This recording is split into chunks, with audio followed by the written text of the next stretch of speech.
But maybe I'm going too far. And that's kind of my main question here today. And what I want to know in the comments from all those that follow the Bald Brad Show, am I thinking way too far into this? Am I being kind of overzealous in terms of wanting to calculate these numbers?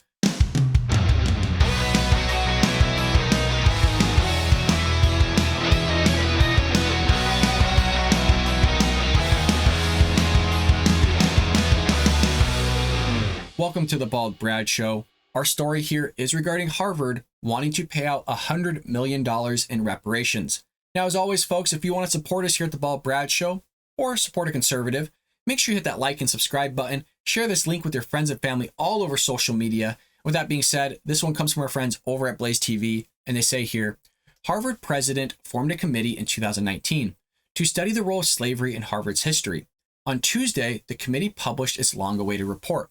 Now, I did in fact read the report, and I will say hats off to Harvard because they did their research and they were able to track down the 70 or so people that were enslaved and determine which years they were enslaved, who were they enslaved by, and kind of what was their role at Harvard during their time of enslavement. So hats off to them. Now, the only issue is that it's pretty much just a history paper or a history book that they published, and they didn't really answer my main question in terms of reparations, and we'll get to that in a moment. It says the report explains that slavery in Indigenous and of African people was an integral part of life in Massachusetts and at Harvard during the colonial era. In fact, between Harvard's founding in 1636 and the abolition of slavery in Massachusetts in 1783, Harvard leaders and faculty enslaved more than 70 people. The report explained that Harvard had extensive financial ties and profited from slavery in ways that helped the institution grow its reputation. The committee also found that the legacies of slavery, including racial segregation, exclusion, and discrimination, were a part of campus life well into the 20th century. In accordance with recommendations from the committee, Harvard announced a $100 million reparations fund that will be used for various reparative efforts. Now, again, they don't answer my main question. And let's kind of zoom in on these 70 people. Let's just assume that Harvard shelled out this $100 million to 70 families, right? Because obviously they're not going to shell them to the literal people because they're no longer in existence. But that would be roughly $1.4 million per family.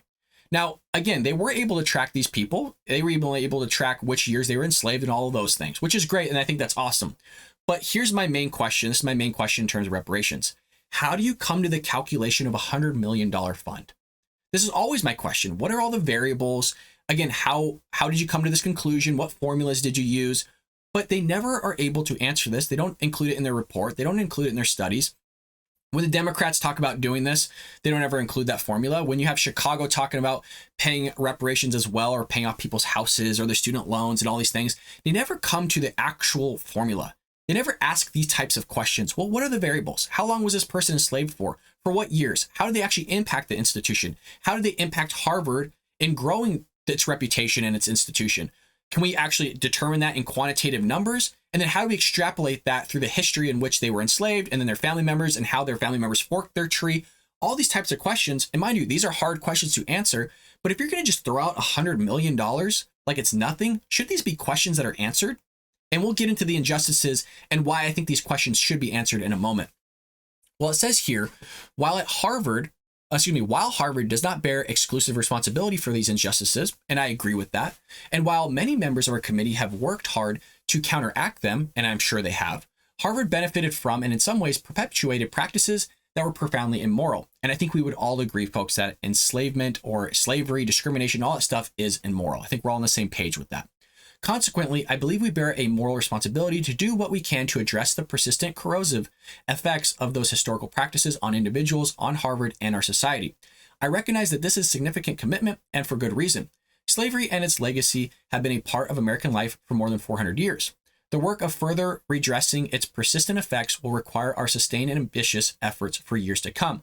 The committee also recommended supporting descendants whose ancestors were enslaved by Harvard officials or who worked on the campus developing partnerships with historically Black colleges and universities honoring enslaved people and Native Americans and working to ensure institutional accountability. Now, I kind of want to bring up this aspect of injustices because she brought it up herself, meaning the president of the university. I don't think those that didn't commit the injustices should have to pay out their own money, meaning pay Harvard to go there and Harvard shelling out $100 million to pay out the injustices of those that committed that in the past.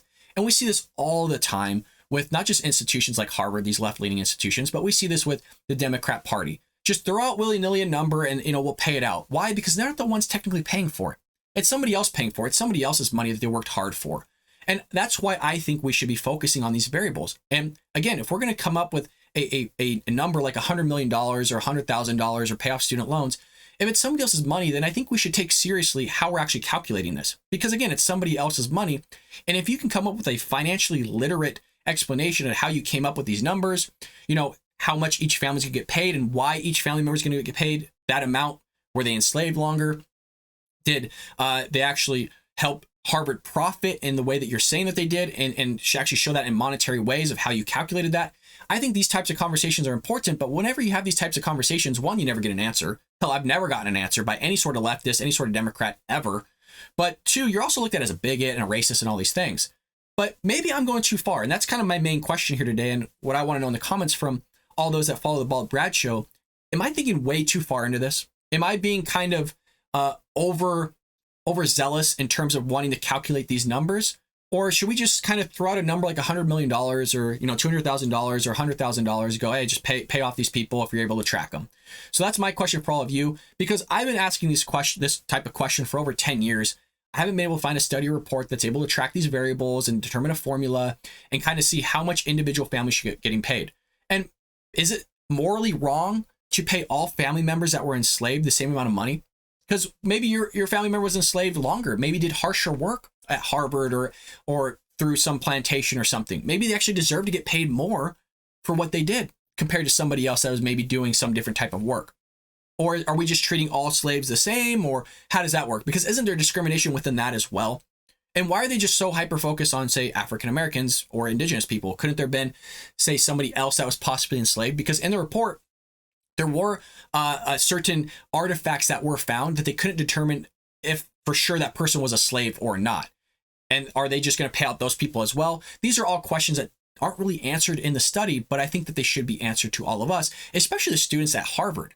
I mean, they're paying a lot of money, an arm and a leg to go to this institution, and they're just going to throw out $100 million like that. So in effect, those that are going to Harvard are having to pay for injustices of somebody else. I don't know. I don't agree with that because, again, they didn't do anything wrong. They're not enslaving people. Why are they having to pay off these people's family when, again, they didn't commit the injustices now from those that committed it in the past? And as always, folks, please, again, let me know what you think about all this in the comments below. And don't forget, hit that like and subscribe button. Share this link with your friends and family all over social media. And folks, I will see you later today here on The Bald Brad Show.